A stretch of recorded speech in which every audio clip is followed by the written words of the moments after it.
我哋嚟到呢個示威嘅現場，而家係晚黑嘅，大概10點以後。呢個澳門呢個2010年5月1號嘅勞動節遊行罷威，仍繼續堅持，一會又要澳門政府咧用水炮咁樣打兩無辜嘅市民，激起民憤。因為澳門政府貪污嘅勾結，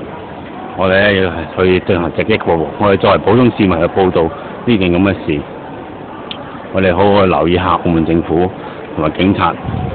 點樣對待我哋手無寸鐵嘅中國人民，亦都全世界讓我更加知道呢個就係澳門嘅現實。有可能我哋咁樣去爆去，有機會俾呢個水炮爆咗，但冇緊要，為咗澳門，為咗經呢個正義，我願意伸張。因為個人潮咧就冇上次今日咁多噶啦，淨係睇到好多嘅市民咧，就係記者仲係好示威。呢個就係澳門呢個水上街市燈口位，提督馬路係交通嘅要輸。呢度咧就係一個貧民區嚟嘅，佢咧就係澳門政府而家係冇提我名啊！唔好意思，內部人員唔清楚，嗰個頭先講嗰個人咧，其實就唔關事喺度嘅。本人所講嘅立場咧，就唔代表個人嘅立場嘅，因為唔作為一個法律機構嘅。但係咧，我個人嘅意思咧，就係真正睇到咧呢個情況。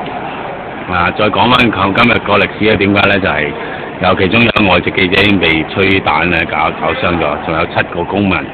因為澳門政府咧就係阻止佢哋繼續遊行去呢個商業街呢個新馬路，咁咧就係引起個激憤。咁其實香港咧都係一樣，同樣5·1或者世界各地咧5·1咧係代表工人一個勞動節去解放嘅。但係而家問題咧，而家政府咧又唔俾我哋工人去申訴，咁咧就派咗嘅爪牙咧警察咧水車一直咁封鎖呢個現場，喺提督馬路向呢個杯塞道鋪嘅位置。咁咧好難堅持呢個難得咁激啊！前喺07年嘅時候已經試過有槍殺咧，放槍去射市民嘅，雖然未打中啊，但係咧都不了了之呢個事實。今日咧用到水槍，他日咧肯定用機關槍，所以咧我就一定要向大家報導呢個咁嘅情況，等各界市民咧、世界嘅領導去睇一睇呢個澳門而家咁繁榮嘅社會。但係點解仲有一啲咁嘅土皇帝？澳葡政府已經過去啦，而家剩翻嘅係咩政府咧？大家可想而知，喺個虛無嘅假象嘅澳門咧，就係一個現實嘅澳門，好現實嘅。勞工，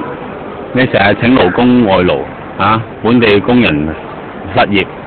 你又唔理。而家啲後生想去住房幾百萬嘅樓啦，睇一睇又雅典灣啊！呢個喺我隔離啊！以前呢啲咁嘅樓呢啲咁嘅樓呢啲咁樓咧就大概20、30萬10年前啦。而家買雅典灣咧你常講，你去問下啲經紀啲地產呢個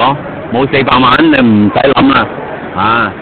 呢啲全部都貴樓嚟嘅，因為有薪階級賺幾萬蚊都賺唔掂嘅所以咧你點可能我2000年大學畢業翻到嚟都揾唔到嘢做我都係高材生，咁咧都等個政府樓到咗排咗10年，仲係1000幾名嘅。而家新樓咧全部起晒，但係咧分嘅單位好少，好多單位俾佢扣住7年後咧就自由買賣咧，佢就政府自己俾啲勾商勾結咧，佢就賣咗出去咁咧搞到我哋啲市民咧1000幾個單位、幾千個單位就放得100個唔夠，咁你排2000幾名邊可能輪到你10年啦，我等咗20年啦，都冇機會輪到你買房啦。咁講起勞工嗰啲，根本就係好慘嘅。咁全部都請外勞，即係佢哋嚟揾綜援咧，嗰啲商家揾到佢身份證簽咗名，簽咗名之後咧就炒咗個魷魚，就話講政府講話我有咁多員工咁多澳門嘅員工過去申請福利嘅。呢啲都大有人知嘅，呢啲工會嗰啲咩張傳乜嘢人全部都幫政府幫商家嘅官商勾結呢個澳門嘅政府咧就係政府裏頭嘅就係秘密嘅四大家族嘅黑社會管晒嘅，共產黨俾佢哋咁樣做嘅，咁又啦，有乜辦法唔搞鬼啊？呢啲以上嘅節目咧就暫時報道咁多，我哋如果有需要咧就係再繼續向你報道，希望大家好好留意下呢個咁嘅所謂嘅繁榮嘅社會背後裏頭辛酸嘅故事，就咁完畢，拜拜。